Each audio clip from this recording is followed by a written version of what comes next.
Yes, good morning, Jonathan, from Enniskillen, a town preparing for an act of remembrance. Not, of course, that this is a place where anyone could forget the horrific events of Sunday, the 8th of November 1987. It was one of the worst atrocities of the Troubles. 12 people in total lost their lives in the end, and 63 were wounded, one of the most seriously, Stephen Ross, but he did make a miraculous recovery and is with us to tell his story this morning. So, Stephen, what are your recollections of that Sunday morning?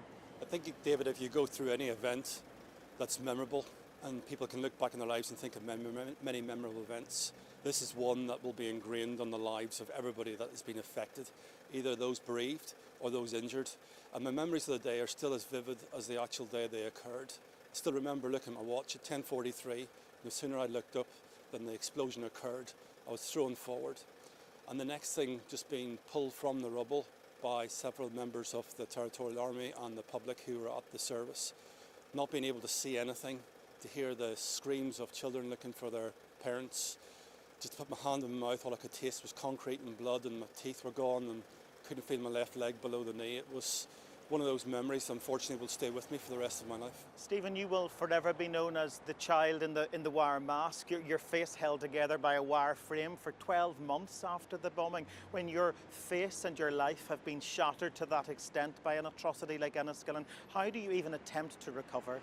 I think it's one of those things that takes time to work through, David. I think it's a lot of who you are, the strength of your character and what you actually believe in life and what you actually rely on in life. And I think my Christian faith helped me tremendously to deal with this event because of the fact that it wasn't just a head knowledge, it was people actually coming to see me, people praying for me, people who showed out their faith in reality, and that really spoke volumes, that it wasn't just people that's coming to see me and being nice to me. I have to say, this event really takes time to work through. When you go through any event, if you cling on to anger, it will ultimately consume you. And I think being able to deal with the human emotion of an event like this is something a lot of people in Northern Ireland have struggled to, because they have to live with the loss and injury every day. I think the people in Enniskillen, the people in Omagh, they have to live with that every single day of every year. And once we can remember this event here today, those individuals have to live with that loss and pain every single moment of every day.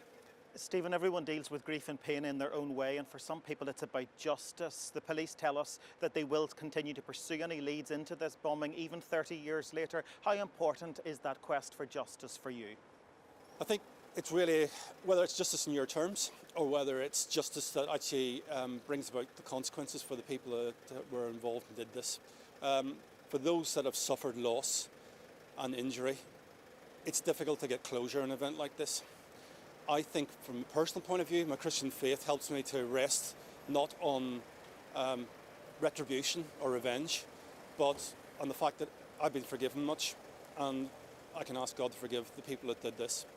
That doesn't necessarily mean they're forgiven, but it does mean that I have that sense of forgiveness myself and able to share that with others. So out of this whole negative situation, something positive has come out, and we're able to share that with other people in Northern Ireland. They aren't forgotten, and I just say to those people today who are feeling that maybe the world has forgotten about this event or so many other tragic events in Northern Ireland, that they are not forgotten, that people in England and here remember the events of 1987 today. Stephen, thank you very much for your time this morning, and as you can see, the preparations are well underway for the memorial service, which gets underway at around 10:30 this morning and will end with the tolling of the bell 12 times here in Enniskillen, once for each of those people who came to pay their respects to the dead that day, not imagining for a moment that they would soon be counted among them.